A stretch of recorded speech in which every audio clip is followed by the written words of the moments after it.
Veja no ICL Notícias, segunda edição. Xandão isentão. Em decisão no STF, Alexandre de Moraes derruba tanto decreto do governo como decisão do Congresso sobre o IOF. Lulinha, paz e amor. Em clima de conciliação, presidente diz que nunca houve briga com o Congresso e que divergências serão resolvidas na mesa de negociação. O governo pensou uma coisa, o Congresso está pensando outra, nós vamos resolver isso numa mesa de negociação. Recado dos BRICS para Trump. Presidenta do Banco do Bloco Econômico, Dilma Rousseff, afirma que tarifas estão sendo usadas como ferramentas de subordinação política. O ICL Notícias, segunda edição, está no ar.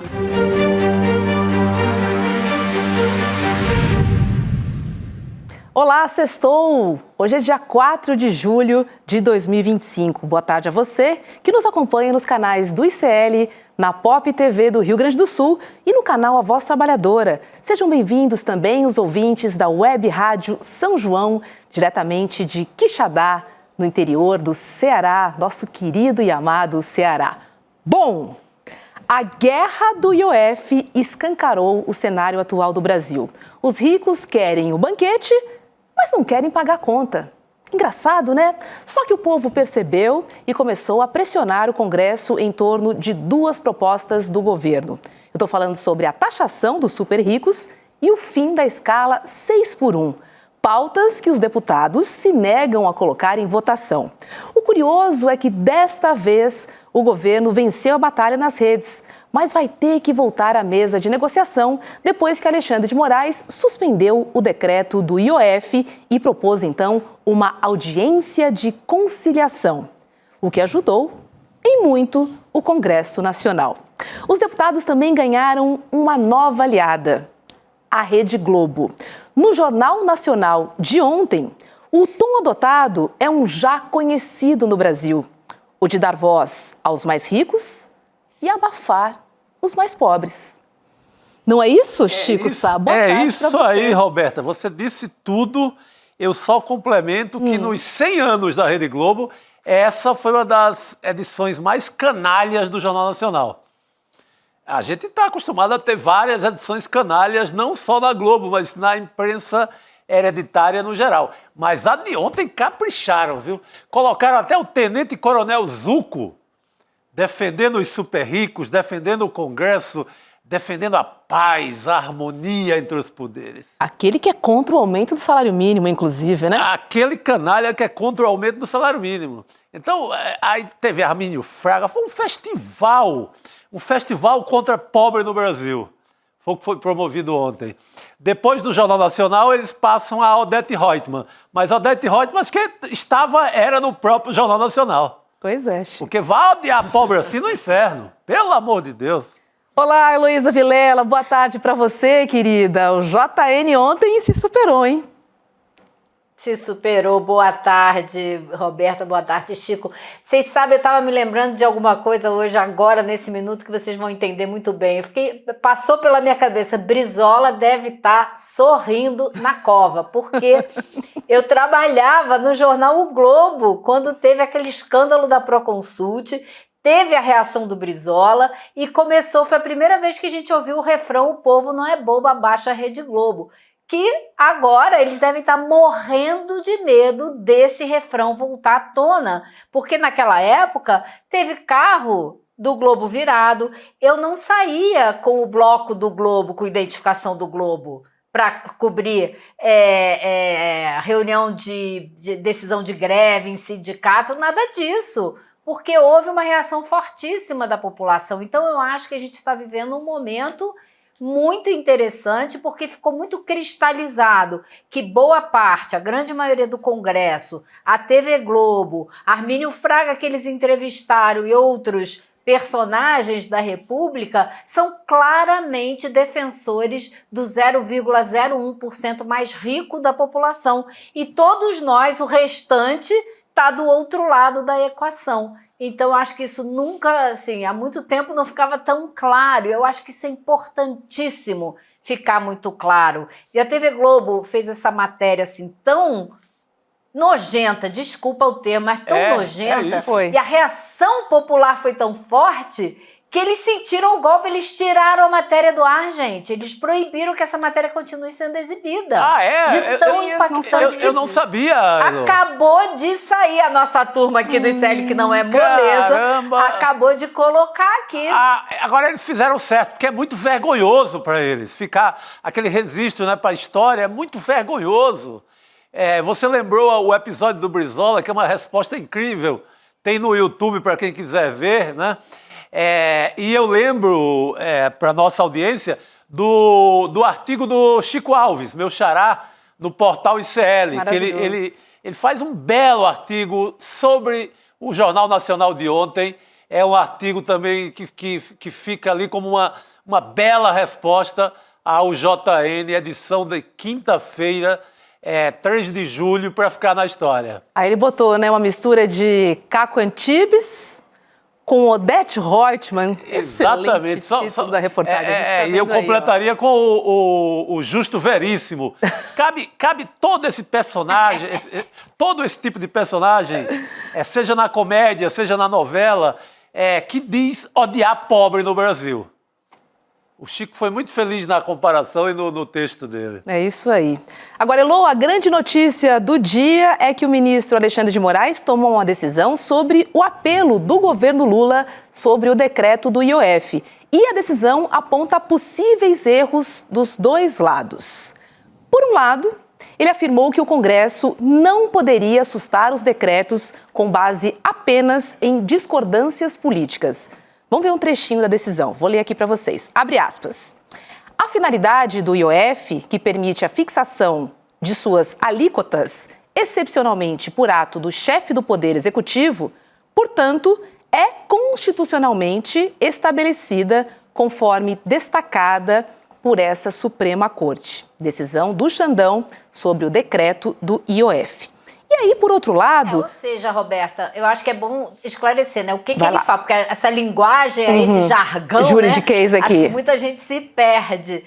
Eu acho que ele deixou claro aí, nesse pontinho da decisão, que existe uma competência do Executivo. É do Poder Executivo o direito de estabelecer as regras do IOF. Dito isto, vamos à continuação da história. Perfeito, super claro e transparente. Porque, por outro lado, gente, o Xandão afirmou que os decretos de Lula também contrariam o que é previsto na Constituição. Ele alegou que a Constituição prevê uma natureza regulatória do IOF e que os decretos do presidente poderiam ter um caráter predominantemente arrecadatório. Foi essa a diferença que ele enxergou aí. Abre aspas no que disse Xandão. Havendo fundada dúvida sobre a finalidade da edição do decreto presidencial, entretanto, é importante analisar se houve ou não desvio de finalidade com a intenção arrecadatória na edição desse marco normativo. Heloísa Vilela, vou te passar para desvendar este juridiquês aqui Robertinha, de novo. Eu achei que esse é o ponto frágil da decisão do Alexandre de Moraes, porque ele está dizendo aí o quê? O governo só pode mexer no IOF se for para regulamentar, ou seja, regulamentar o mercado financeiro, fazer eles pagarem imposto quando não estão pagando e esse tipo de coisa. Mas ele não pode usar o IOF como uma forma de arrecadar dinheiro. Porém, é óbvio, como disse hoje o ministro Haddad, toda vez que você mexe numa ferramenta reguladora, que é um imposto, porque o IOF é um imposto, evidentemente que isso vai provocar uma mudança arrecadatória. Se o governo vai mexer no IOF e aumentar a taxa, claro que ele vai arrecadar mais. Se vai baixar, claro que vai arrecadar menos. Então não tem como você mexer no IOF e não impactar a arrecadação para cima ou para baixo. Então eu achei esse ponto aí muito frágil da decisão do ministro, que aliás, diga-se de passagem, eu acho que foi a decisão que não decidiu absolutamente nada. Foi uma decisão que disse, ó, 0 para você, não vou resolver nada, vamos negociar. E se não tiver uma solução na mesa de negociação, aí sim eu vou julgar o mérito, ou seja, eu vou decidir quem está com a razão. Por quê? Se o governo recorreu ao STF, pedindo a ele para decidir se o Congresso usurpou poderes do Executivo e partidos do Congresso entraram no STF pedindo para o STF decidir se foi o presidente da República que usurpou poderes do Legislativo, ou seja, A diz que B tomou seus poderes, B diz que A tomou seus poderes, e o STF não decide nem para um nem para outro? Então ele não estabeleceu as regras. Ele não disse quem tem a competência. E isso é muito ruim. Então eu acho que essa decisão do Moraes, e acho que eu já me estendi demais, né? Disparei a Não, vamos embora, tá bom. Mas eu acho que essa decisão do Moraes, ela tem duas leituras, que é uma leitura técnica, né, da justiça, e uma leitura política. Então a leitura técnica, ele não decidiu nada. E isso é péssimo para o presidencialismo, porque ele não delimitou as regras até onde o Congresso pode ir, até onde o Executivo pode ir. Isso é muito ruim para o sistema presidencialista. Politicamente, acho que ele deixou o presidente Lula na situação que ele mais queria, de sentar agora e ter um papel de negociador, de sentar para negociar através, claro, dos seus representantes, negociar com o Congresso, de extensionar a situação, porque foi uma derrota também para todo mundo, porque todo mundo teve que recuar, ninguém saiu vitorioso. Então, baixa a fervura, faz com que todo mundo agora tenha a obrigação de sentar para negociar. Mas eu acho que tem esse outro aspecto jurídico da definição dos poderes da República que é bastante negativo. Ele deu um jeitinho político, mas jurídico não deu. Foi mais ou menos isso, né? É isso, Roberta. Jeitinho político. Para o Xandão mesmo, foi excelente. Ele firma agora a imagem dele. Ele antes era o ditadorzão, né, o todo-poderoso da justiça, para a extrema-direita e para a direita. Agora ele se coloca como o conciliador. Olha como eu não sou tão violento, eu sou conciliador. Eu acho que aí ele engaveta de vez a anistia do Bolsonaro, porque estava na mão do Hugo Mota, estava rascunhando com a direita uma anistia ali meio envergonhada, mas estava rascunhando. Com esse gesto, eu acho que ele elimina de vez qualquer ideia de anistia, porque ele deixa de ser o malvadão e ele passa a ser o conciliador. Para o Lula, assim, o governo continua sem saber onde tirar o dinheiro para cobrir, né? Cobrir o rombo deixado pelo Congresso, por não permitir um novo IOF, né? Mas não fica sangrando em praça pública como era a intenção do Congresso. Eles queriam colocar votação em cima de votação e deixar, como diz o Ciro Nogueira, o governo sangrando. O Xandão também paralisa isso. Bota todo mundo na mesa de negociação. Agora, do ponto de vista jurídico, é a primeira vez na vida, olha que eu sou velho e acompanho o governo desde Sarney para cá, todo e qualquer presidente mudou o IOF. Todo. Fernando Henrique, Itamar, Dilma, Temer, Bolsonaro. Que dobrou. Bolsonaro. Todo mundo mexeu no IOF. Todo mundo. É a primeira vez que um ministro do STF vem e diz que não pode mexer mais. Não está julgado o mérito, porque, no caso, pode até ir para o plenário todo, para o pleno do STF, se não der em nada o acordão do próximo dia 15, mas é a primeira vez que se diz que um presidente não tem poder para mexer no IOF. Pela primeira vez, é uma decisão inédita nesse sentido. É por isso que eu disse que é muito ruim, né, Chico? Porque abre um precedente horroroso.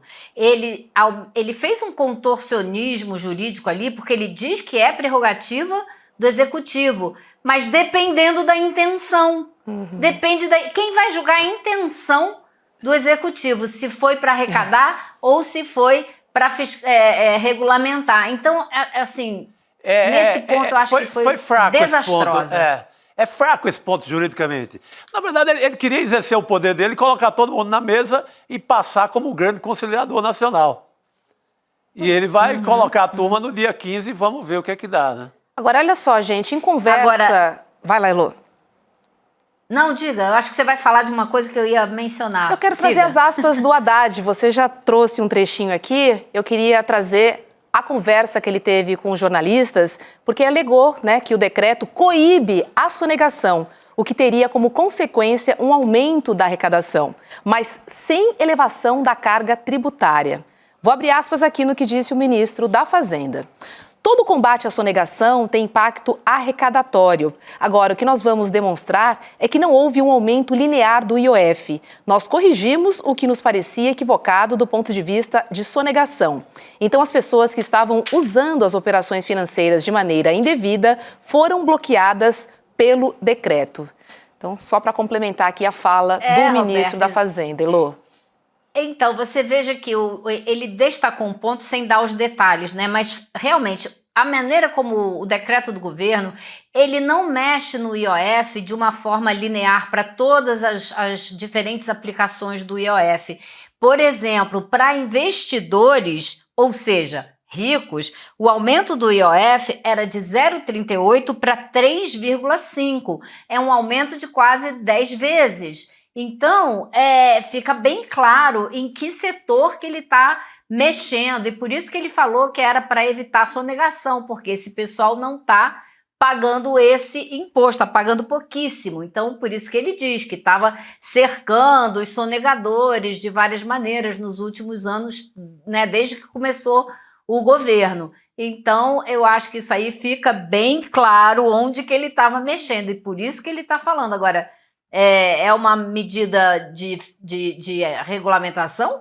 Vai aumentar a arrecadação? Claro que vai se passar, né? Agora, a gente também não deve se esquecer que essa semana o Alexandre de Moraes estava em Portugal, onde estava o Hugo Mota e onde isso tudo foi conversado. Quer dizer, a gente teve a República toda reunida lá em Lisboa, Portugal, tratando dos assuntos nacionais, que é uma loucura absoluta. E a gente viu um movimento, eu não sei se eu estou, né, vendo coisas, mas o que a gente viu acontecer?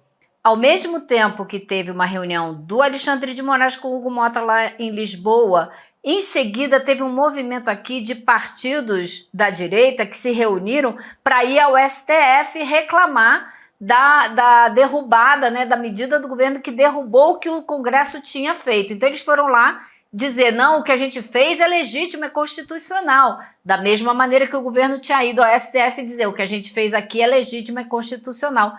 E aí o Xandão ficou com essas duas coisas semelhantes, porém opostas, na mão. Coincidência que isso tudo aconteceu mais ou menos ao mesmo tempo? Acho que não, né? Acho que não. O que você acha, Chico? Não, e o mais louco é isso decidido na corte, né? Aquela vontade do Brasil de ser colônia de novo, quase, né? Vamos decidir tudo em Portugal. É um desejo inconsciente de voltar a ser colônia. Vamos decidir tudo no Fórum de Lisboa. Meu Deus do céu. Com a gente pagando as passagens, o que é mais louco. Então é um cheiro, uma vontade de ser colonizado outra vez que, meu Deus do céu, não dá. Agora, gente... Por que eles fazem isso lá, Chico? Eles vão para lá fazer essas reuniões todas, essas discussões todas, porque o escrutínio da imprensa lá é muito menor. Sim. Entendeu? Aqui não, teria milhentos jornalistas em volta, catando as informações e vasculhando e descobrindo. Lá não, eles se sentem mais protegidos. Já foi o tempo em que a coroa fugia para o Brasil, né? Agora inverteu a ordem, né? Que loucura. Exatamente, eles preferem decidir lá. Lá é mais fácil promover um jantar ali, com aquele vinho... Não é que a gente não sabe nem não tem nem ideia, né, dos centavos do preço e fazer esses acordões, né? Tá virando um lugar para o grande acordão nacional. Exato. Olha, gente, o presidente da Câmara, o Hugo Mota, ele reagiu de maneira discreta à decisão de Alexandre de Moraes. Vamos ver o que ele escreveu nas redes sociais, porque ele também está em Portugal, né? A decisão do ministro Alexandre de Moraes evita o aumento do IOF em sintonia com o desejo da maioria do plenário da Câmara dos Deputados e da sociedade. Continuamos abertos ao diálogo institucional, com respeito e serenidade, sempre em busca do equilíbrio das contas públicas e do crescimento sustentável da economia, Heloísa Vilela. Um tom republicano aqui, Olha, né? Roberta, bonito. Como foi também o discurso dele de posse, falando de Ulisses Guimarães e da democracia, né? Na hora do vamos ver, a coisa muda de figura. Mas ele deu uma entrevista também à CNN. E o Hugo Mota, a gente tem que lembrar, né? Ele é a figura que está mais pagando pato por essas decisões, porque os ataques a ele nas mídias sociais, né, têm sido muito intensos. E ele está dando sinais de ter sentido muito mesmo o golpe. Acionou muita gente aí para defendê-lo. Mas o Hugo Mota, numa entrevista que ele deu hoje à CNN, ele também falou duas outras coisas. A gente que são tem essa importantes. arte aí, Elô. Vamos ver juntas. Então vamos lá. Vamos, ó. O que ele disse? A avaliação de uma conciliação é positiva. O Congresso foi sim contra o aumento de impostos e agora a nossa saída é construir uma saída no diálogo. Não existe essa coisa de nós contra eles. Sempre fomos parceiros e isso não representa um rompimento com o governo. Sobre propostas, temos sim a revisão de isenções fiscais. Isto não é sustentável, dar esses benefícios sem pensar na eficiência. Outro ponto a ser debatido é o tamanho desses benefícios, Heloísa Vilela. E ele foi um pouquinho adiante, ele jogou as emendas nesse pacote aí também. Ele vai diminuir as emendas? As emendas podem ser cortadas, assim, pra você ver o tamanho do golpe que ele sentiu, né? Sim. Porque agora tá todo sim. mundo reclamando dos abusos do Congresso.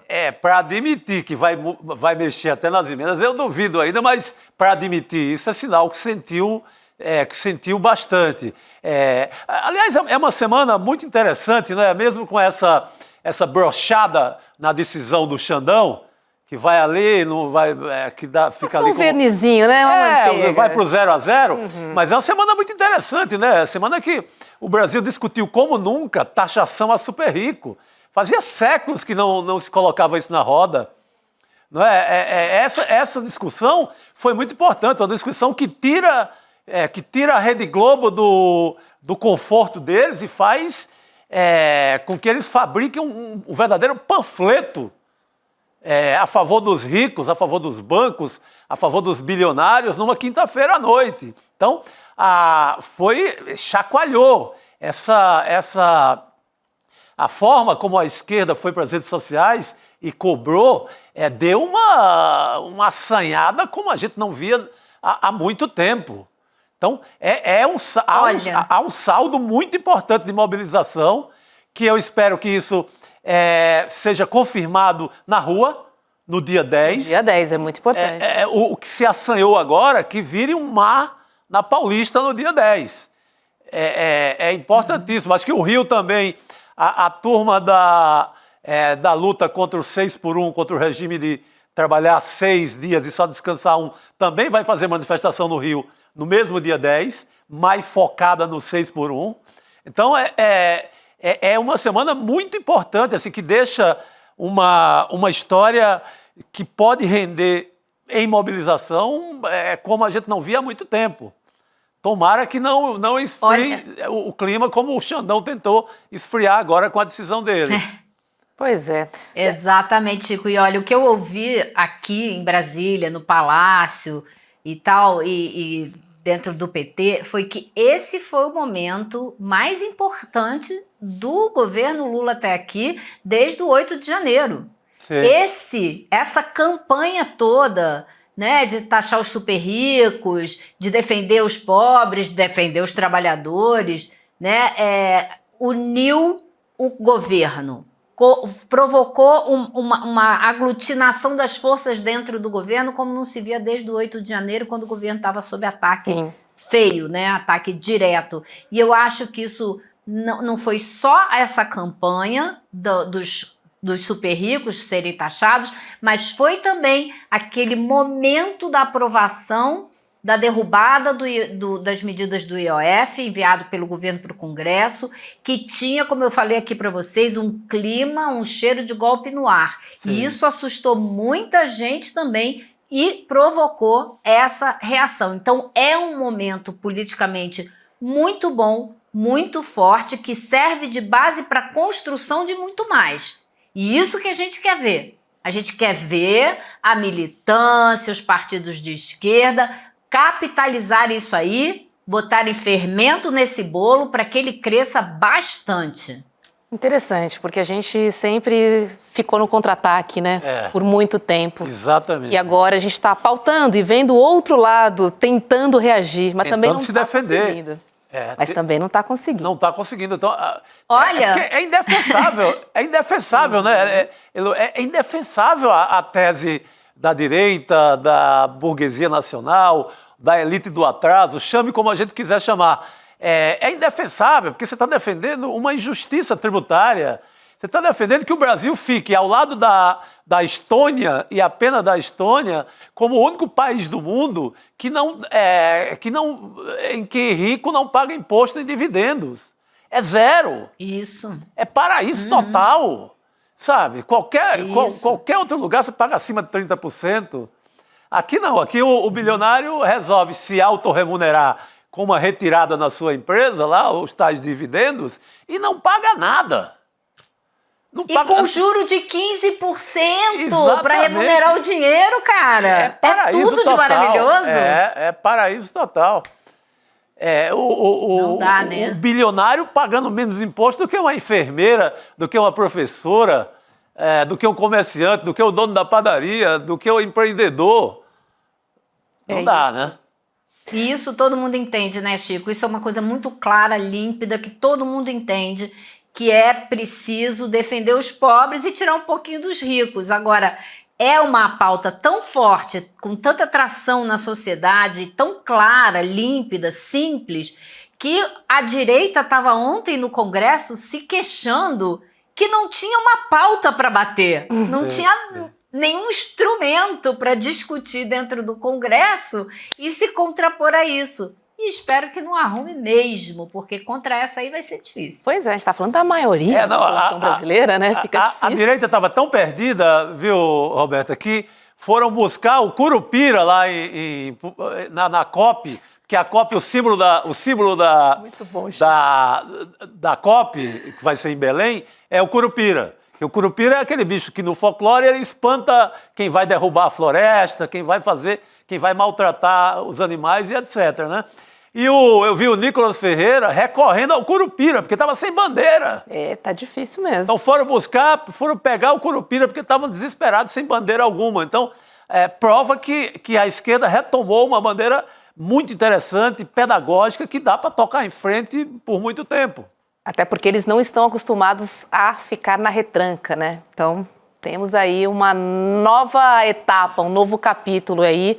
E tomara, agora, de fato, que se materialize no dia 10. Vai lá, Elô. Isso, agora eu vou dizer para vocês uma coisa.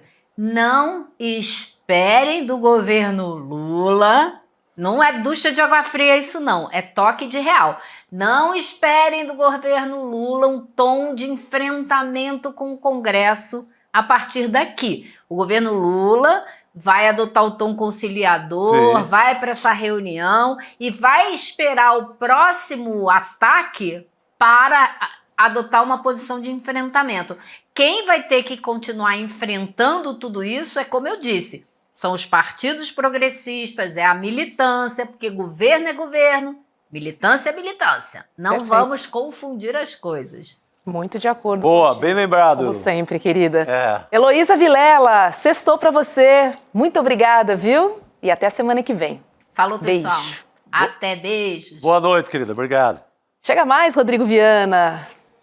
Eu fiquei curioso para saber se o Nicolas estava a favor ou contra o Curupira. Estava contra o Curupira. Contra o Curupira. O cara é contra até o Curupira, que é o guardião da floresta, né? Um mineiro que não gosta da cultura brasileira. Mas era falta de assunto também, né? Eles não tinham o que recorrer e só sobrou Curupira para eles. Que coisa. Isso, assim, é uma boa prova de que a esquerda tem que ter uma tese forte, uma bandeira forte e tacar o pau. Taca-lhe pau, já dizia o Requião. Não pode ficar ali... Tem que ser ativa, né, Chico? Propor, pautar, enfim, botar para frente o que nos interessa, não ficar defendendo o que não nos interessa, porque ficamos muito tempo assim. Olha só, deixa eu trazer um recado, porque a lojinha Sou ICL tá bombando. Tem camisetas, tem bonés, tem garrafas, olha, tem livros incríveis. Vou trazer alguns livros aqui, tá? Tem Chimamanda, tem Gessé de Souza, tem Barry Schwartz, o psicólogo. Um monte de produto legal na nossa lojinha souicl.com.br. Tem muita coisa bacana para você expandir aí o seu conhecimento e usar camisetas mega, mas muito confortáveis. Eu adoro as minhas camisetas. Você sabe que o ICL não tem patrocínio, não tem monetização, então quando você compra na nossa loja oficial, você está apoiando aqui o nosso jornalismo corajoso, independente. E você nos ajuda a seguir na missão de levar informação de qualidade e também conhecimento para o maior número de pessoas. Então é só acessar souicl.com.br para conhecer os nossos produtos e livros da lojinha. Lembrando que quem já é assinante, qualquer produto na lojinha tem um desconto exclusivo. Então, aproveite e acesse, então, a sua área de membros. Se você não é da lojinha, corre lá. Eu tenho certeza que você vai gostar. Eu adorei os produtos lançados agora. Tem um boné lá de comandante, meu Deus do céu, que eu adoro. É o meme do Chico, É né? o meme do Chico, né? É o meme do Chico Santos. Eu adorei os produtos lançados agora nesse mês do orgulho LGBTQIAPN+. Tem canecas exclusivas, tem alguns bottoms que eu já coloquei na minha mochila. Tem camisa do Brizola? Tinha, né? Eu não sei se Tem aquela camisa do Brizola com de 61, ele com o fuzil? Já teve. Eu queria a camisa do Brizola. Porque nessa onda de reagir à TV Globo, era um grande símbolo, né? Hora boa de vestir a camisa do Brizola de novo, hein, gente? Não, e o bacana é quando você vai nas manifestações, você vê um monte de gente com a camiseta. Aquela camisa do Brizola. É o maior barato. É o velho Brisa. É o velho Brisa. Vamos chamar nossa querida Cris Serra para fazer o programa com a gente nesta noite. Oi, Cris, seja bem-vinda.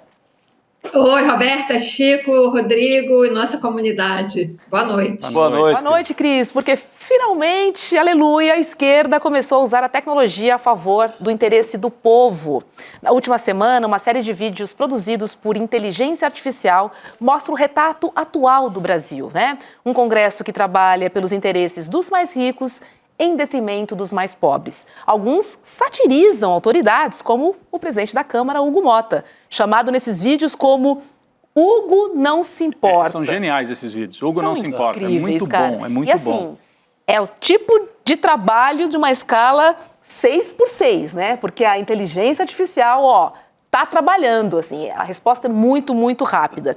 Um desses vídeos foi produzido logo depois da reportagem do Jornal Nacional, que a gente já comentou aqui, né, que repercutiu de maneira negativa, justamente por dar voz a quem já está no poder. Vamos dar uma olhadinha. O Jornal Nacional saiu em nossa defesa. Excelente. Essa é a nossa melhor assessoria de imprensa. Essa risada. Não, essa risada. Todos os vídeos têm essa mesma risada. Muito bom, É o deboche, Cris. Me lembra o Justo Veríssimo do Chico Anísio, só que agora reciclado em outros termos, né? Muito melhor. É um deboche assim, hiperrealista, então funciona como uma denúncia mesmo. É muito bom, Cris.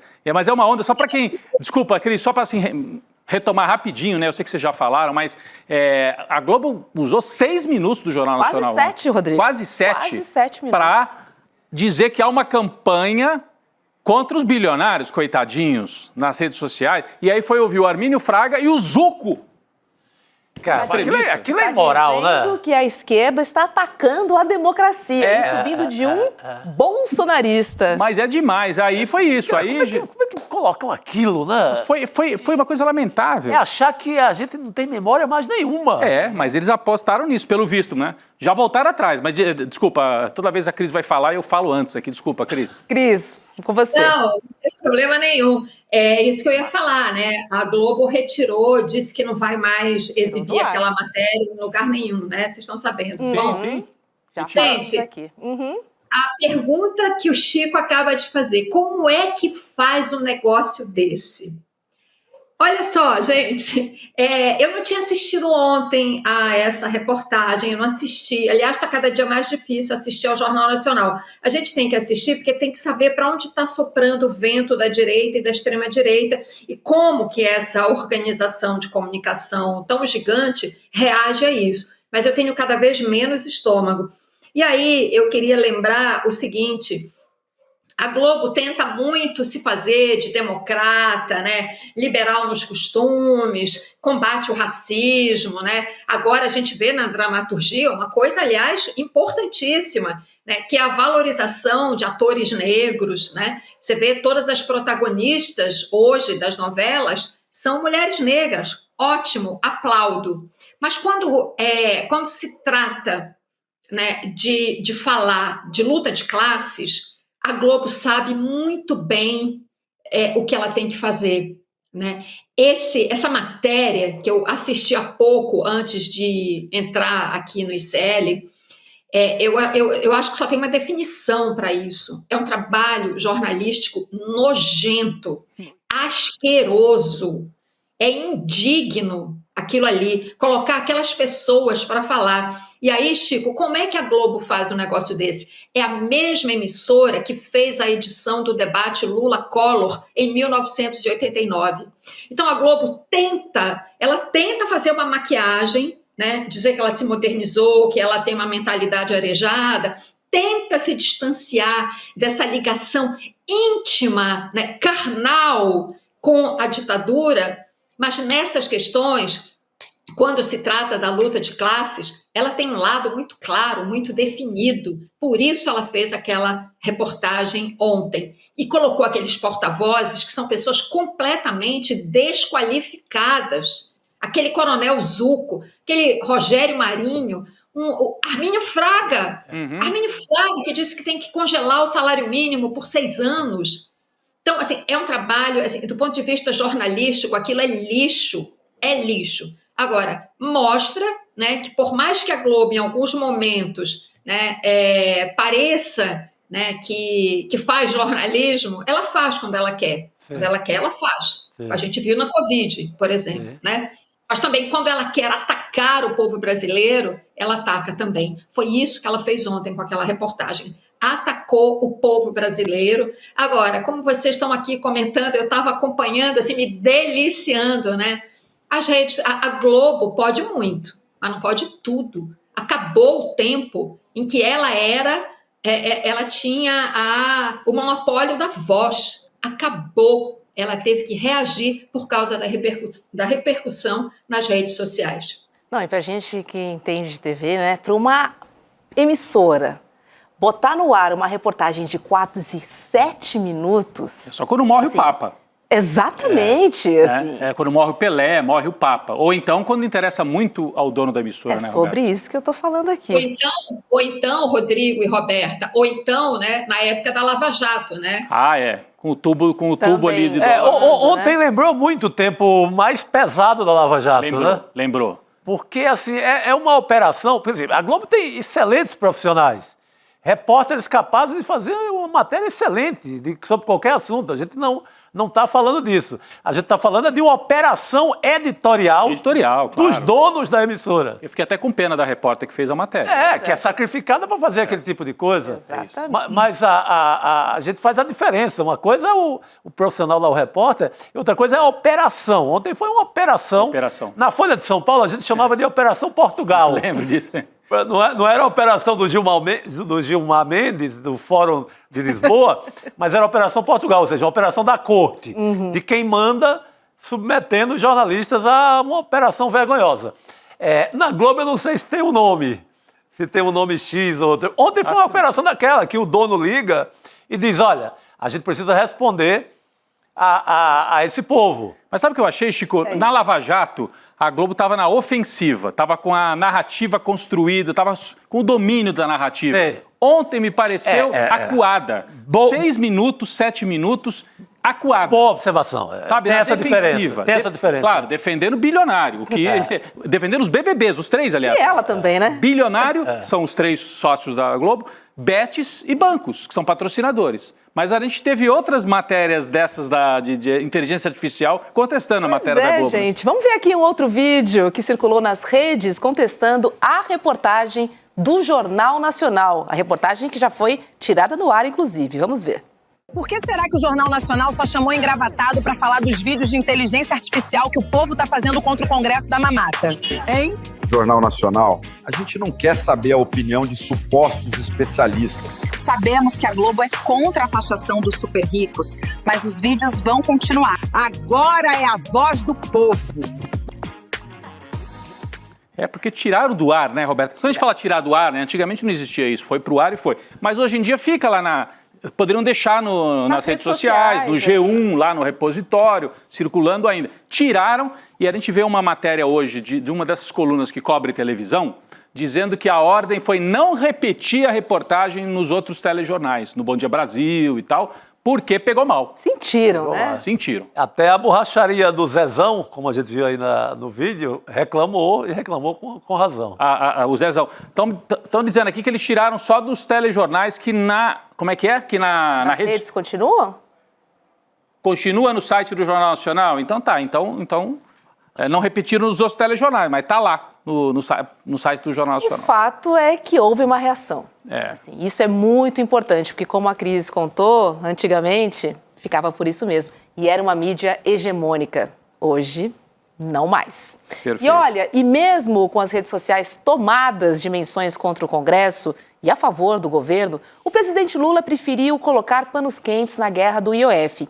Hoje, durante um evento da Petrobras, Lula falou de reeleição, dizendo que o Brasil terá um presidente eleito pela 4ª vez. Vamos ver. Parece que tem uma guerra entre o governo e o Congresso. Deixa eu falar uma coisa, eu sou muito agradecido à relação que eu tenho com o Congresso Nacional. Até agora, nesses 2 anos e meio, o Congresso aprovou 99% das coisas que nós mandamos ao Congresso. Acho que nem no governo Sarney, acho que nem no governo Fernando Henrique Cardoso, acho que nem no governo de ninguém se aprovou tanto, nem no governo Bolsonaro se aprovou tanta coisa como se aprovou agora. Então, eu sou grato ao Congresso Nacional. Quando tem uma divergência, é bom. Sabe por quê? Porque a gente senta na mesa, vai conversar e resolve. O governo pensou uma coisa, o Congresso está pensando outra, nós vamos resolver isso numa mesa de negociação. Ô Cris, a Elô já comentou aqui hoje no N2 que o Lula sim teria esse tom mais apaziguador. Inclusive não caberia a ele partir para o confronto, né? E sim a militância, enfim, a sociedade. É o craque em campo. A dizer, é o craque. É claro, e você estica a corda, depois você solta um pouco. O jogo político é assim, precisava esticar a corda, precisava enquadrar esse moleque desse Hugo Mota, né? Moleque. Eu me lembro quando foi indicado para ser candidato à presidência da Câmara, que o governo apoiou e tal, eu lembro como eu falei contra e apanhei um pouco aqui e ali. Tá aí, ele é isso, né? Um moleque que vem de uma família política, inclusive, toda enrolada, a mãe, não estou exagerando não, isso eu li hoje uma matéria, a mãe, a avó e o pai, todos ocuparam cargos públicos na Paraíba, todos tiveram problemas com a justiça, né? Suspeitas de licitações irregulares, corrupção, etc. Então, esse é Hugo Mota, né? Precisava, imagina Hugo Mota ter, assim, achar que pode enfrentar Lula. Olha a diferença, olha a história dessas duas pessoas, olha a trajetória dessas duas pessoas, né? Então, o Lula, o governo, enfim, esticou a corda, agora é hora, de fato, de dar, né, de soltar um pouco, e tá certo, o Lula é presidente do país, ele tem que conduzir com equilíbrio, com calma, administrar esses conflitos, enfim, tá certíssimo, é isso. Eu acho que, assim, foi uma situação que amedrontou um pouco no começo, né? A gente aqui de fora, eu estou falando, mas com essa reação, com essa campanha, né, do imposto sobre o rico, o imposto que o pobre paga, muito acertada, né, muito no alvo, muito assertiva, tomando conta das redes sociais, isso mudou completamente o clima político. Hugo Mota sentiu, né? Globo errou a mão, todos os atores comprometidos com os impostos dos ricos, todos sentiram, né? E estão recuando também, né? E agora vida que segue, entendeu? Mas é o craque, é o Lula, dizendo, vamos dialogar, ok. Mas ele botou um limite, ele traçou uma linha. Não vem colocar a faca no pescoço que eu vou para cima. E é isso que aconteceu, foi isso que aconteceu, e é isso que a gente vai ver. E nesse mesmo evento que o Lula está com uniforme de petroleiro, porque era um evento com os petroleiros no Rio de Janeiro, o Lula está no Rio para participar a partir de domingo, depois de amanhã, da cúpula dos BRICS. Mas hoje ele esteve nesse evento num polo petroquímico lá no Rio de Janeiro. Nesse mesmo evento, a Roberta citou já en passant, mas eu queria só reforçar, ele disse uma frase: olha, eles não sabem o que eu estou pensando, mas se acontecer o que eu estou imaginando, eles vão ter que engolir alguém ser eleito pela 4ª vez no Brasil. Então, ele hoje reafirmou a candidatura dele em 2026. Porque quando houve a derrota da semana passada imposta pelo Centrão, o que circulou por aí é que o Centrão estava mandando um recado: Lula, desista da reeleição, não tente o 4º mandato. Se você tentar, vai ser guerra total e nós vamos te derrotar daqui até 2026. O Lula comprou a briga, mostrou que também tem bala do outro lado, para pelo menos empatar o jogo, e hoje reafirmou a candidatura e disse: vou disputar um 4º mandato. Se vai ganhar ou não está escrito nas estrelas, mas está aí colocado em campo. E eu acho que também os acontecimentos da semana, eu acho que garantiram ao governo Lula a aprovação do projeto de isenção de impostos para quem ganha até 5 mil. Talvez nessa negociação toda, isso pelo menos esteja garantido. Né? Já vi o Arthur Lira dizendo que pode estudar, inclusive, como compensar a não cobrança do IOF nesse mesmo pacote. E aí aprovar ainda esse ano, né? Aprovar ainda esse ano. Porque isso estava meio indo para o buraco. E é a grande bandeira do governo. É a única bandeira, inclusive, para dizer, na prática, que não é um governo que impõe, que está cheio de taxas e impostos. O contrário, é um governo que isenta. Então, isso é fundamental para essa ideia de 4º mandato. Fundamental. Fundamental. Acho que é a principal bandeira, é a bandeira concreta, né, Roberta? Sim. O Lula teve dificuldade, está tendo ainda na popularidade, porque o preço dos alimentos subiu e teve aquela questão do PIX, etc. E o INSS, foram as 3 coisas, né? O INSS está havendo contenção de danos, os preços começam a recuar graças à super safra, então o Lula vai tentando reduzir danos e ficou essa pecha de um governo que taxa demais. Então, se aprovar, dos 3 pontos mais difíceis para o governo, se aprovar essa isenção até 5 mil, tira essa pecha e dá de volta dinheiro no bolso para as pessoas, para quem ganha até 5 mil reais. Não é discurso, é ganho concreto, né? Que está faltando, né? O Renato Meirelles, a gente entrevistou essa semana ontem, né? Aqui no N2, ele disse isso. Esse governo do Lula, né, tá faltando ter uma marca assim clara, né? Então essa pode ser a marca clara do 3º mandato. Isso. Perfeito isso, Rodrigo, era isso que eu queria falar. Mesmo agora, com essa situação, né, mais ou menos contornada, mas funcionou tão bem essa campanha de esclarecimento sobre tributação, que isso devia ser uma constante. Porque assim, o governo Lula tem tentado fazer reformas, mudanças nesse sentido, de fazer uma reforma tributária, mas não, neste primeiro mandato já fez, né? Lá atrás teve aquele primeiro pacote da reforma tributária, e aí depois a isenção para quem ganha até 5 mil, e agora essa história do IOF. Mas vem fazendo assim pingado, né? Não conseguiu fazer uma reforma tributária como nenhum outro governo fez, porque é uma questão de fato sensível, porque mexe na taxação de quem é rico. Mas já que está conseguindo e que botou esse debate na sociedade, a sociedade está discutindo isso, a opinião pública está discutindo isso, devia continuar, né? Não só para ser uma marca, mas para mostrar que a gente ainda tem muito a fazer. E no outro mandato, né, num 4º mandato, ele poderia avançar ainda mais, porque justiça tributária é justiça social. A gente tem um sistema de tributação absurdo, que tributa muito o consumo. Então, o pobre que ganha o seu salário e tudo que ele, enfim, todo o dinheiro que ele ganha, ele consome alimentos, coisas para casa e etc., esse cara é mega tributado. E o sistema, ao mesmo tempo, não tributa como deveria renda e propriedade. Isso precisa ser feito. Vejam a dificuldade, né? O Lula começando a fazer isso, né? A dificuldade. Por quê? Porque os ricos não querem abrir mão de nada. Então, eu acho que Essa é uma coisa que devia continuar. Acho que o campo progressista acertou a mão no tema e na maneira de fazer a campanha. Isso é muito importante. Com esses vídeos curtos, linguagem simples, falando português que todo mundo entende, tirando a discussão do economês. Ontem, por exemplo, nessa matéria que a gente estava comentando do Jornal Nacional, a fala do Armínio Fraga é um economês que ninguém entende. Mas é porque esse pessoal é assim, eles querem que o assunto fique fechado entre eles. Exatamente. Né? E é isso que a gente tem que fazer, levar essa discussão para o povo de uma forma simples, nesses vídeos que estão funcionando muito bem. Muito bom. Aliás, a passagem do Armínio Fraga foi uma coisa tensa, parecia um filme de Hitchcock. Ele fica uns 10 segundos assim, ó. Parecia um filme de terror, um filme de horror, de assombração.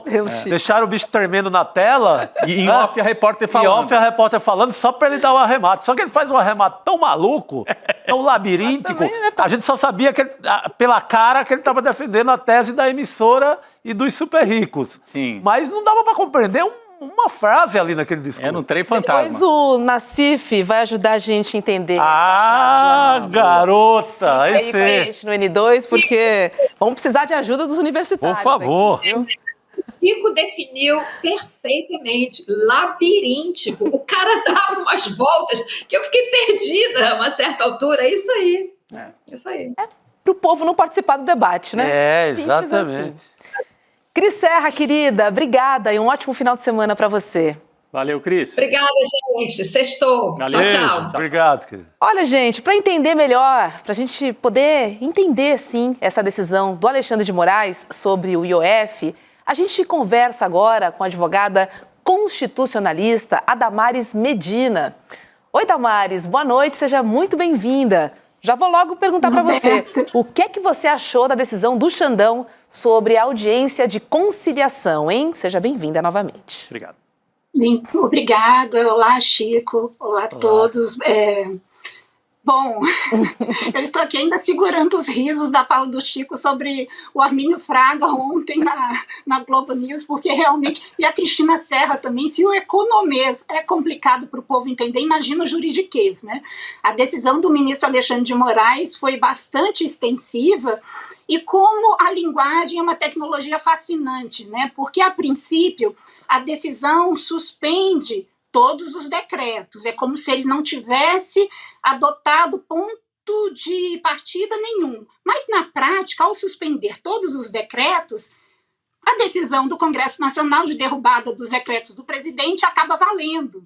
E quando a gente analisa a decisão do ministro Alexandre de Moraes, nós temos 24 páginas, 9 de relatório, que é onde o relator faz um resumo para todo mundo sobre a decisão, que tem que ser entendida em 3 passos, porque é uma ação do PL, uma ação do PSOL e, por fim, a ação declaratória de constitucionalidade da AGU.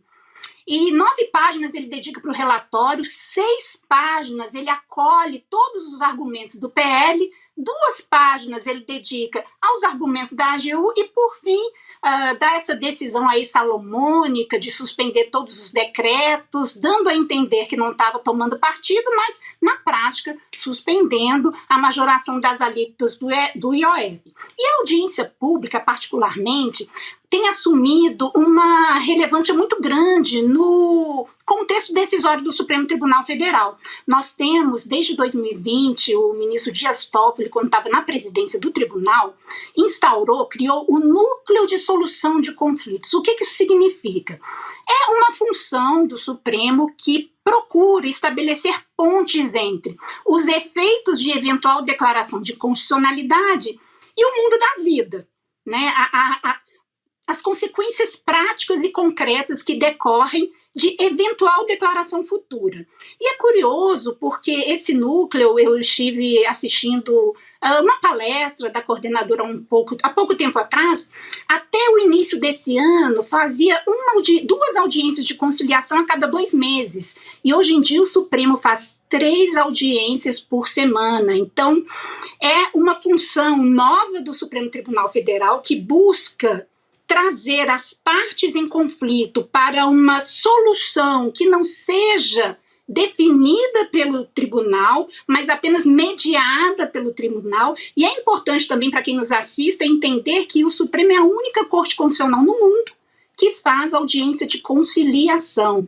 Então é muito interessante porque, a princípio, na literatura, as audiências públicas, o nome mesmo quer dizer, né, democratizam a jurisdição constitucional, são um espaço dialógico, trazem as partes para trazerem seus pontos de vista, mas a gente vai perguntar onde é que está o povo nessa história, né? Porque chama-se a AGU, chamam-se os partidos, a OAB parece que também foi convocada, e há uma crítica também, até na academia, na literatura, sobre esse paradoxo das audiências públicas, né? Porque se propõe a democratizar, mas escuta especialistas, escutam entidades representativas, né? Na verdade, há sérias dúvidas de se o povo está mesmo presente nesses ambientes, cada vez mais presentes no Supremo Tribunal Federal, que, na impossibilidade, no enfraquecimento da legitimidade de decidir, acaba abrindo aí espaços conciliatórios para que as partes possam chegar a consenso. Daí, inclusive, a fala do presidente Lula, né, colocando panos quentes, porque, na prática, a decisão do ministro Alexandre de Moraes, ela tem o mesmo efeito da decisão do Congresso de derrubada dos decretos do IOF. É interessante que é uma avaliação jurídica, né? É o Rodrigo aqui em São Paulo, doutora Damares. Oi, Rodrigo, boa tudo tarde. Bem? Boa tarde. Mas me parece que, eu tinha falado isso um pouquinho antes no programa anterior, né? O Alexandre de Moraes promove aquilo que parece uma espécie de empate, mas é um empate para quem está jogando em casa. Então, quem está jogando em casa... É porque tem, né? Às vezes tem time que joga pelo empate. Nesse caso, o Congresso jogava pelo empate. Ao promover o empate, ele faz isso que a senhora explicou muito bem, né? No final, o resultado é que o Congresso queria. Cancelou o aumento do IOF e gera um problema objetivo. Como é que o governo fecha as contas em 2025? Esse é um primeiro problema, né? O Congresso pode falar, não sei, corta aí da educação. Voltamos para o mesmo problema de um mês atrás, quando o Haddad dizia que, não, na educação não, vamos achar outras formas, né? Ou na saúde não. E o segundo ponto, eu sei que não é a avaliação que a senhora é mais da área jurídica, técnica e tudo, mas no momento em que há uma ofensiva dizendo que o Congresso tomou a defesa dos milionários, bilionários, melhor dizendo, vem uma decisão que dá uma esfriada, né? Dá uma esfriada na geral. Então favorece, tanto é que o Hugo Mota saiu com uma fala assim, obrigado Alexandre de Moraes, o Supremo... Protocolar. Né? E enquanto que algumas pessoas no governo cumprimentaram pela tentativa de apaziguar, mas muitas avaliaram que é algo que interessa um pouco mais ao Congresso do que o governo. O Lula mesmo ficou mais olímpico, né, Chico? Ficou naquela de, não, vamos nos entender, mas criou uma dificuldade porque voltou para o 0-0. Voltou para o 0-0, né? Na prática está valendo o que o Congresso decidiu. Não tem aumento. E o que eu achei, assim, totalmente... o que me chamou muita atenção, doutora Damares, é que ele fala da natureza de arrecadação da decisão do governo. Mas, com minha pouca memória, ali desde o Sarney até hoje, nunca houve esse obstáculo a partir de nenhuma corte, nem da primeira instância, nem no caso do Supremo, que é quem deve mediar esse tipo de situação. Eu nunca vi ninguém barrar um decreto legislativo sobre IOF. Onde ele tirou essa jurisprudência? Existe algum caso na história do Brasil que dê lastro a essa decisão dele? De barrar o decreto legislativo ou de barrar o decreto executivo? De barrar o decreto do Lula sobre o IOF, com esse argumento, que como é arrecadatório, ele não pode deixar rolar. Ou qualquer outro argumento, né, Chico? Já existiu algum caso? Sim, exatamente. Não, você melhorou meu argumento. Nunca houve barrar por isso. O próprio Haddad está dizendo, não, mas se é OF, claro que é arrecadatório. É claro, vai ser o quê? Então eu não entendi em que ele se baseou. Na verdade, Chico, a decisão do ministro Alexandre de Moraes se baseia numa decisão, num quadro consolidado da jurisprudência do Supremo Tribunal Federal, que parte do seguinte princípio: apenas lei pode criar tributo novo. Só que os decretos regulamentares que têm a natureza extrafiscal, o que significa natureza extrafiscal? É quando um tipo de tributo é utilizado como regulador de determinado sistema, para incentivar ou para frear determinado comportamento. Então, o IOF ele pode ser usado nesse âmbito regulamentar do presidente da República para regular o mercado financeiro. E, no caso específico, se, além de regular, esse imposto é utilizado com o objetivo de aumentar a arrecadação, aí a competência tem que ser estrita do Congresso Nacional, porque nós temos uma garantia fundamental na Constituição que apenas lei em sentido estrito pode criar novo tributo. Qual que é a discussão nesse caso? O ministro Alexandre de Moraes foi muito sagaz ao juntar na fundamentação da sua decisão falas do ministro da Economia, do Haddad, no sentido de que, primeiro, se não fosse aprovado o IOF, teria esse rombo fiscal, o que, segundo o ministro Alexandre de Moraes, seria uma confissão de que, efetivamente, o IOF era para fazer face às contas públicas.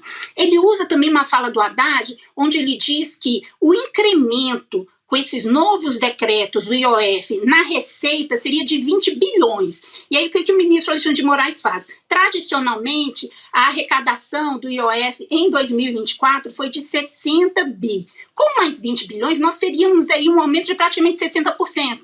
Então, segundo o ministro Alexandre de Moraes, estaria claro que, além de exercer alguma função extrafiscal, que aí essa sim estaria no âmbito da competência regulamentar do presidente da República, essa majoração, dadas suas faixas também, ela teria o condão de aumentar a arrecadação. E aí ele cita alguns exemplos, porque na regulamentação original, algumas operações financeiras não estavam tributadas.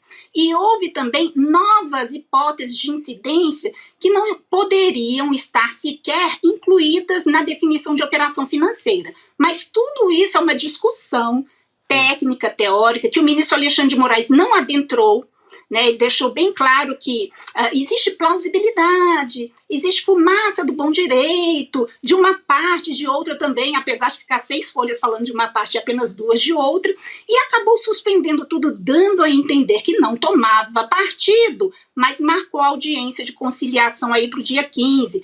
Por isso que, na minha avaliação, essa fala do presidente Lula hoje é muito cirúrgica, no sentido de que, de fato, se o Congresso não está sensível a esse profundo abismo entre ricos e pobres no Brasil, sobretudo na semana em que se divulga uma pesquisa na qual a média de remuneração dos magistrados no Brasil é de R$66 mil, ao passo que a média do salário de um trabalhador brasileiro normal é de 3.500, não vai ser o Supremo que vai estar, de fato, sensível, né, a essa campanha muito impactante do governo sobre o que significa, de fato, a taxação, né, não só do IOF, das operações financeiras, que é de quem tem dinheiro, mas dos ricos, né? Não vamos nem falar dos super ricos, que aí já é um sonho alto demais.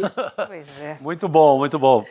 Doutora Damares Medina, muito obrigada, viu, por nos ajudar a entender, né, através do juridiquês, e de uma maneira muito acessível, muito fácil. Obrigada. Esse imbróglio aí que estamos vivendo, mas, enfim, estamos de olho aí. E que ainda continua, né? E que continua. Segue o jogo. Exatamente. Obrigado. Segue lá, pelota. Obrigada. Tchau, Obrigado, querida. Boa noite. Obrigado. Olha, o deputado Lindbergh Farias, o vice-líder do governo no Congresso, ele discordou, viu, meninos, da argumentação de Alexandre de Moraes e disse que o decreto de Lula sobre o IOF está plenamente de acordo com a legislação. Vamos ver. É que o texto constitucional é claro, é uma competência do Poder Executivo, estabelecido pelo artigo 153, inciso 5º. O Poder Executivo pode mexer nas alíquotas do IOF dentro dos limites estabelecidos pela lei. Tem mais, tem uma lei de 1994, a Lei 8.894, que diz que o IOF é um imposto de caráter regulatório, mas que pode ser utilizado para política fiscal e monetária. É o parágrafo 2º dessa lei. Política fiscal é para arrecadação. Tem uma vasta jurisprudência do Supremo sobre isso. Agora, se está tão claro assim, por que o Xandão não teve essa leitura? Ele quis botar panos quentes e interromper a disputa no momento em que a disputa estava favorável para o lado da democracia e da turma da esquerda. Né? Foi na linha do famoso acordão ali. Vamos acordão. E tal. Para a imagem dele, é excelente. Para a imagem do Xandão. Xandão, é o melhor, é um golaço. Ele tira a pecha ali de um cara mais... Durão, ditador, né? Como diz a direita. E ele vai num ponto ali, ele agrada o Hugo Mota, que estaria redigindo uma anistia para a turma bolsonarista, ele dissolve essa anistia, manda para o buraco, enterra de vez a possibilidade de anistia. Muito bem lembrado, Chico. Nesse jogo Esse jogo ele fez um bocado de coisa para ele mesmo. O Xandão. E aí ele jogou em parceria com o Centrão. Total. Que é de onde ele vem. Total. O Alexandre de Moraes, vamos lembrar, ele vem do PSDB de São Paulo, foi nomeado para o Supremo pelo Temer. Teve um papel fundamental na defesa da democracia? Teve. Mas nesse momento me parece que ele joga principalmente com o Centrão. Sabe quem reclamou também da decisão do Xandão? O Flávio Bolsonaro. Não foi bom para eles, não. O Flávio Bolsonaro disse que foi uma decisão tomada por um ministro, desconhecendo o plenário da Câmara e do Senado, atacou. Porque isso deixa claro que é um acordão que não envolveu os bolsonaristas. Foi feito lá em Lisboa, Foi feito lá em Lisboa, não envolveu. Então envolveu quem? Envolveu a turma do próprio Supremo, Gilmar Mendes, Alexandre de Moraes, talvez o Barroso, outros ali, e envolveu a turma do Centrão, a turma da Faria Lima, para dar uma baixada de fervura. E um outro personagem do governo Lula que estava por lá, né? O Lula agora está dialogando. Tá bom, vocês querem conversar, a gente volta a conversar. Que, aliás, era o que estava combinado com o Hugo Mota antes dele derrubar tudo, né? Vocês querem uma alternativa? Vamos conversar. Mas, então, quer dizer, a leitura do Chico eu acho muito importante. O Xandão jogou principalmente para ele e enterra a possibilidade do Hugo Mota jogar de tabelinha com a extrema-direita para aprovar a anistia. Melhora a imagem dele com o Congresso, assim, de uma forma, né, maluca. Exponencial. Isso é acordo de Lisboa. Também, né? Também deu um recado. Isso é acordo de Lisboa feito com vinho esporão, sabe aquele vinho mais caro que tem? Isso é que é Operação Portugal. Operação Portugal e cheia. Operação Portugal. Olha, o Lindbergh disse mais, tá? Ele publicou um post falando dessa disputa do nós contra eles. Vamos ver aqui o que ele disse, ó. Dividimos o país quando defendemos o fim da escravidão. Dividimos o país quando conquistamos o salário mínimo. Dividimos o país quando asseguramos dignidade na CLT. Dividimos o país quando veio o 13º salário. Dividimos o país quando colocamos negros e pobres na universidade. Dividimos o país quando asseguramos direitos às empregadas domésticas. Dividimos o país quando lutamos por uma jornada digna e o fim da escala 6x1. Dividimos o país quando queremos que os ricos paguem a conta. Lutar contra a desigualdade é dividir o país. Harmonia é não atacar os privilégios das elites. Aí um pouco mais falando sobre a campanha de maneira mais ampla de nós contra eles. Mas não é nem dividir o país, porque na verdade as elites são 1%, né? Então acho que não divide país nenhum. Acho que é 1% contra 99%. Aí você pode até pegar, tem uma classe média ali que se acha dessa turma do 1%, mas só se acha, não é. Então não está dividindo país nenhum. Eu acho divertido que divertido apesar de trágico também, né? Mas o Lindbergh retoma vários momentos em que a elite brasileira disse que era impensável. Sabe que um dos argumentos dos liberais no século XIX contra a abolição da escravidão era dizer assim, não, mas isso é um ataque ao direito à propriedade. Sim. Então não pode, isso é desastroso para os empresários. Depois, quando no século XX tentou se implantar o 13º salário, Globo em primeira página, considerado desastroso para o país um 13º mês de salário. Então, é a mesma coisa, Roberto, eles estão na mesma, né? É a mesma turma que era contra a escravidão, contra as leis trabalhistas desastrosas. Contra as cotas nas universidades. Contra as cotas, que seriam um absurdo, desastroso. Você teve campanha dos jornais de São Paulo contra, campanha mesmo, institucional. Editoriais contra. Foi assim na PEC das empregadas, ficou conhecido como PEC das empregadas em 2010, que foi um Deus nos acuda. E aí o PT ou a esquerda, ou sei lá quem, no passado os trabalhistas, o Jango, né? Olha aí a manchete, ó, obrigado, a nossa equipe rapidíssima. Olha isso, gente. Então, não é a primeira vez que a Globo usa o seu noticiário para ir contra a justiça social. Sim. Olha a capa do jornal de 1962, considerado desastroso para o país um 13º mês de salário. Governo João Goulart, véspera de 64, a Globo alinhada com os empresários que não queriam botar a mão no bolso e pagar o 13º.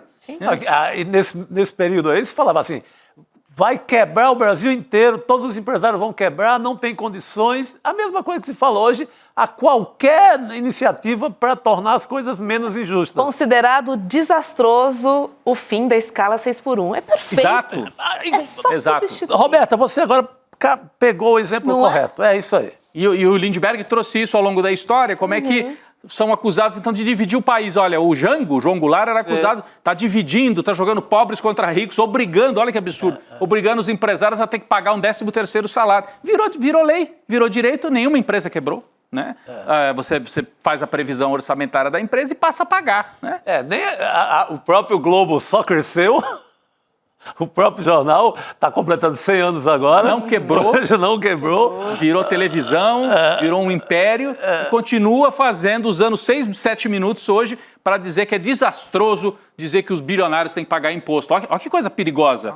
Fica essas pessoas aí nas redes dizendo que bilionário, bet, banco tem que pagar imposto. É desastroso para o país isso. Vai faltar comida no prato deles. Vai afugentar os investimentos do Brasil. Vão todos para fora do Brasil. Vão para onde?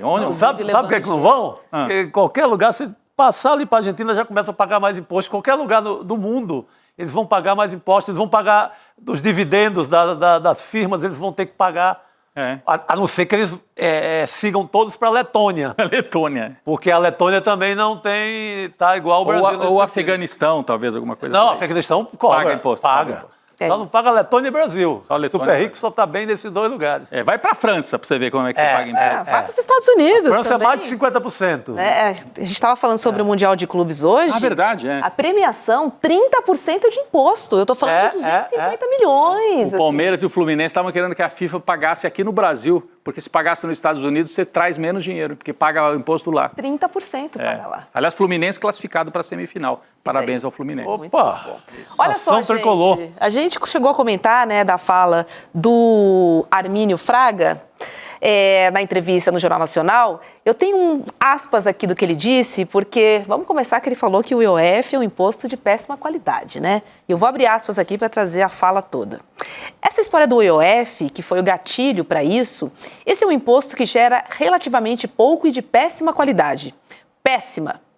E muito disso, no fundo, contribui para uma taxa de juros cada vez mais alta, e que, em geral, tem um impacto, inclusive, social regressivo.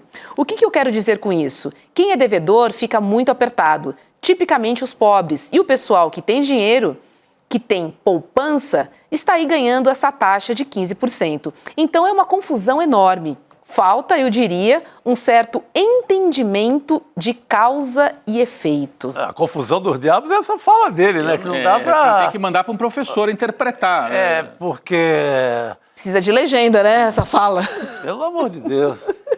Não, aliás... É exclusiva, né? Exatamente sobre isso que a gente está falando aqui. Ela, assim, não é pra gente entender. Porque se a gente for entender, até a pessoa que não conhece, que desconhece esse assunto, vai discordar. Porque está mexendo no bolso dela. E outra, né? Nós estamos, foi uma solução emergencial, né, proposta pelo governo, justamente porque o Haddad e o Lula assumiram com um arcabouço fiscal e com esse compromisso e com essa pressão de não deixar as contas se descontrolarem, e até certo ponto está certo, porque você não pode também deixar de ter compromisso com uma certa organização das contas públicas, e propuseram esse aumento do IOF, assim como propuseram que as empresas voltassem a pagar imposto sobre folha de pagamento. Lembra, o ano passado, o Haddad propôs, tá bom, vamos ajustar as contas? Empresas de mídia, Globo, que não paga imposto sobre folha de pagamento, vamos voltar a pagar? Não pode. Desastroso também. Desastroso ter que pagar imposto. Então, tudo eles acham desastroso se vai mexer no bolso da turma que aplica no mercado financeiro, né? Olha, sabe quem vai ajudar a gente a entender essa história? Luiz Nassif, que já está conosco, Nassif. Boa noite para você. Olha só, Nassif, Armínio Fraga disse que o IOF é um imposto de péssima qualidade. A gente está repercutindo a fala dele ontem lá no JN. Você viu a matéria do JN, né, Nassif? 7 minutos ali de... Um horror, né? Um horror. É o Jornal Nacional ao lado do Eduardo cunha desse playboy aí. Mas o que o Armínio fez foi o chamado embromation. Mas é um embromation... Deixa eu só explicar para vocês como é que é o ângulo. Ele criou as tais metas inflacionárias. O que diz as metas inflacionárias? Se a inflação está fora da meta, você tem que aumentar os juros. Segundo ele, você aumenta os juros, cai a demanda e a inflação cai. Só que quando você aumenta os juros, você aumenta como? Através da Selic. Então você aumenta a dívida pública. É um dinheiro que vai direto para o bolso do Armínio, que ele tem o seu fundo de investimento, em detrimento das contas públicas. O que o Haddad propôs? Pô, se é para aumentar o custo do dinheiro, em vez de aumentar a Selic, vamos aumentar o IOF. Se aumentar o IOF, é o mesmo impacto da Selic na demanda. Só que em vez do dinheiro ir para o bolso do Armínio, o dinheiro vai para o Tesouro. Então você vai gastar menos com a dívida pública. Então é um embromation, é uma desonestidade do Armínio fantástica, que é típico dele. Ele vai, o pobre vai ter que pagar. Ué, e a Selic, o pobre não paga? E não paga muito mais? Quando você pega o spread bancário, o pobre não é quem paga muito mais? Então é impressionante a cara de pau, né? Agora o Jornal Nacional ontem se machucou, hein? Se machucou. Estão colhendo muitas críticas aí, esses vídeos de inteligência artificial, já rapidamente respondendo e denunciando 6, 7 minutos, a gente dizia aqui, né? Todo mundo que já trabalhou em televisão, que é absurdo, 7 minutos para um tema desse. Foi uma encomenda absurda. Foram ver até o Zucco, Nassif, para dizer que o PT, a esquerda, estavam manipulando através das redes sociais. Então eles sentiram pesado, né? Essa onda de ofensiva para que sejam taxados os mais ricos, né? Agora a parte pior da história é que nós temos aí um Congresso que está sendo comandado pelo que de pior já foi produzido pela política brasileira. Está sendo comandado. Você pega esse Hugo Mota aí, em 2016 a mãe dele foi presa por corrupção. A avó foi demitida da prefeitura por corrupção. Cunhado preso por corrupção. Você pega o outro prócer aí do Centrão, que é o Lira. O Lira só não foi preso aí porque ele era presidente da Câmara e o Gilmar afrouxou para ele. Então esses são os amigos da Globo. É inacreditável. O Brasil está refém desse pessoal. Você tem todo um sistema aí que foi montado ao longo, desde o Temer para cá, que foi montado nesse período todo aí, que conferiu um poder sem igual aos donos do partido, aos Valdemar da Costa Neto, ao que tem de pior na política brasileira. E a Globo está com eles.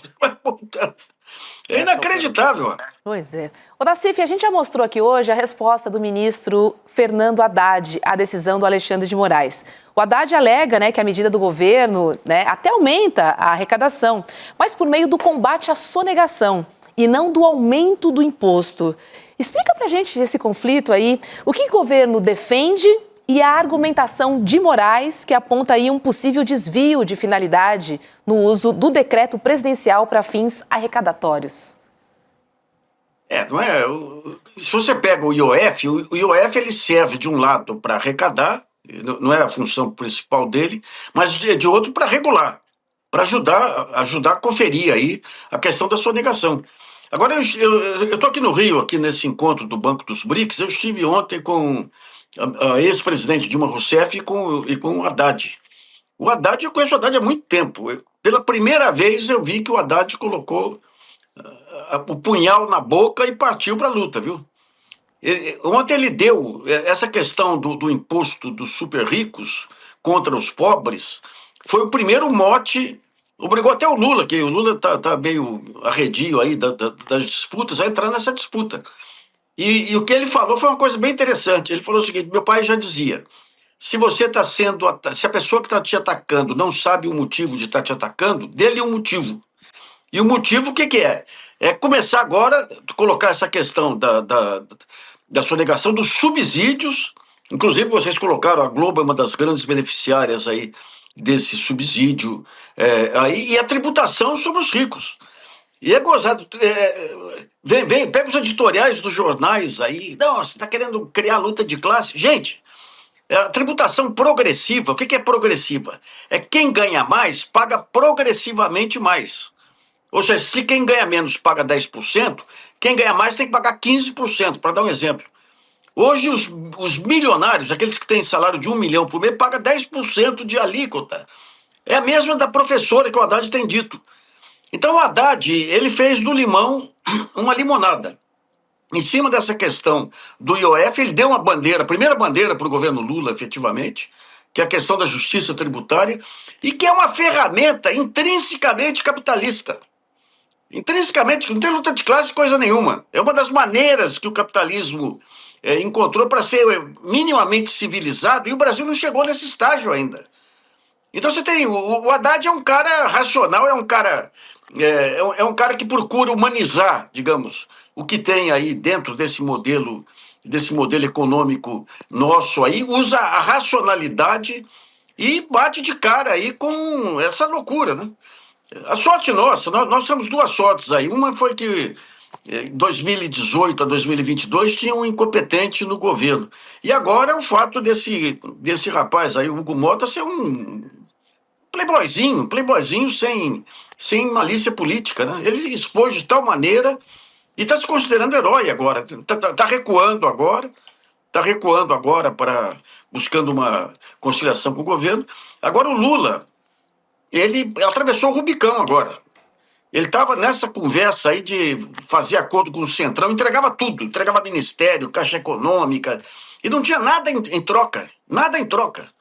E não queria ter o conflito, Agora, com essa decisão do Mota de melar o IOF, ficou nítido aí que o que eles querem é inviabilizar o governo Lula. Uhum. Então, o Lula tá outro, hein? Hoje já deu declarações aí, estava entusiasmado. Então vamos ver se o Lula agora e o Haddad aí que deu um mote aí para essa reação contra Centrão.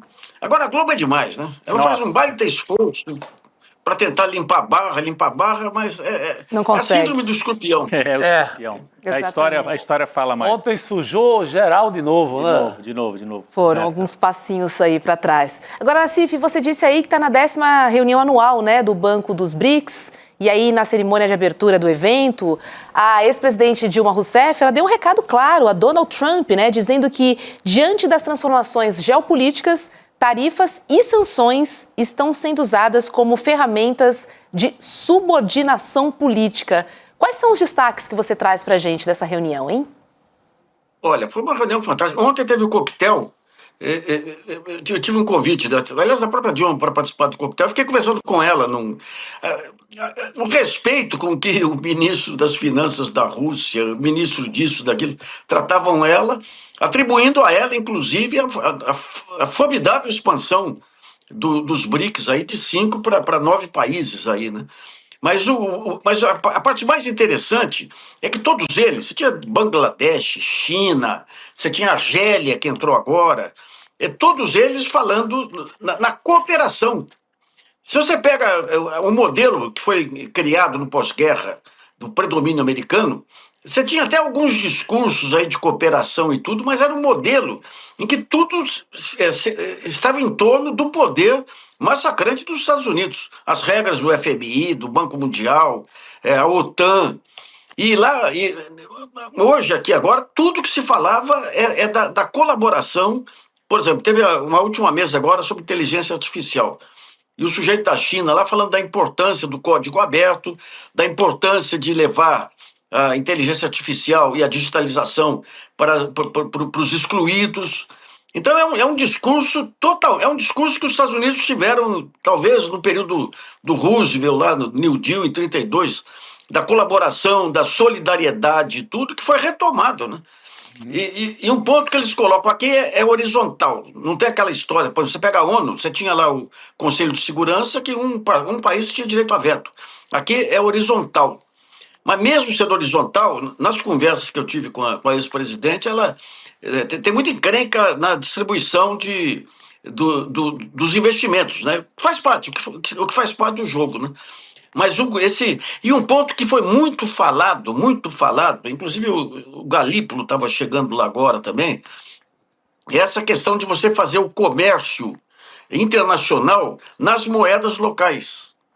Então, em vez de você usar o dólar para tudo, esse é um grande problema brasileiro, né? Se o dólar dá uma chacoalhada, afeta a inflação.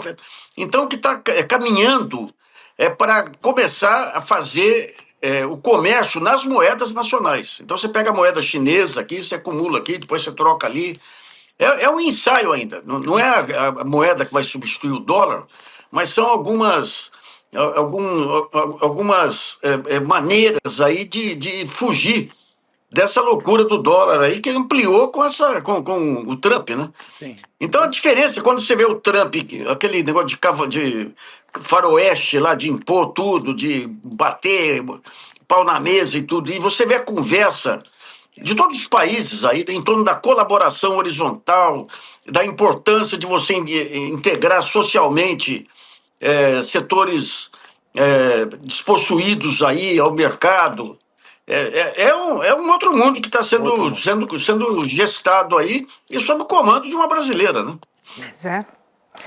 Nassif, olha só, bom final de semana para você aí, porque a cúpula dos BRICS começa no domingo agora, né, no dia 6. E vale lembrar também que alguns líderes mundiais do BRICS, como o Xi Jinping e também o Putin, não virão ao Brasil. Bom trabalho para você no final de semana, depois a gente quer saber o que aconteceu por aí, hein? Valeu, Nassif. Boa noite. Tchau, tchau. Obrigado, pessoal. Boa noite. Bom fim de semana.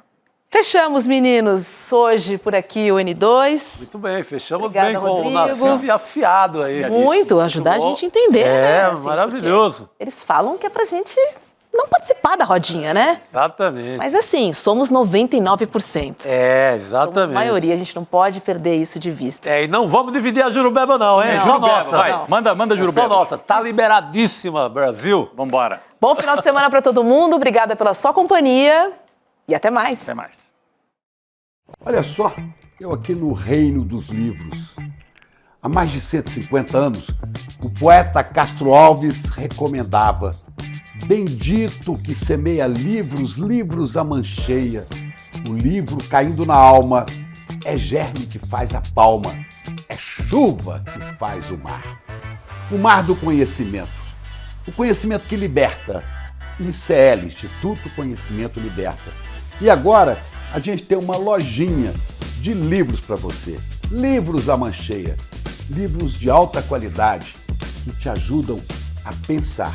Venha buscar os nossos livros agora, abrindo a nossa lojinha de livros, souicl.com.br. Vamos pegar os livros à mancheia. Você pode ir para qualquer país e fazer qualquer tipo de documentário. Eu não hago apologia da pobreza, hago apologia da sobriedade. Agora, eu disse, vem, eu desafiei, vem aqui, para ver se eu tenho renda ou não. Para quem ainda não entendeu, isto é uma guerra de narrativas. E nos campos de batalha, as máquinas de moer reputações estão sempre à espreita. Pouco interessa os meios, interessam apenas os fins. E os fins são muito lucrativos nesta indústria. Veja a importância da resiliência dos colegas que nunca abandonaram esse caso. Então não adianta vocês fazerem campanha contra mim, porque eu vou continuar fazendo meu trabalho como jornalista como eu sempre fiz. E a relação fraterna com as pessoas não entra no PIB. Você tem as condições que você precisa para viver numa comunidade onde um não depende de explorar o outro. Eu sei que eu não vou ver a colheita, mas faço questão de morrer semente. Eu disse uma coisa que eu repito: a morte vai me encontrar lutando. Acho que a gente escolheu bem as pessoas que trabalham com a gente.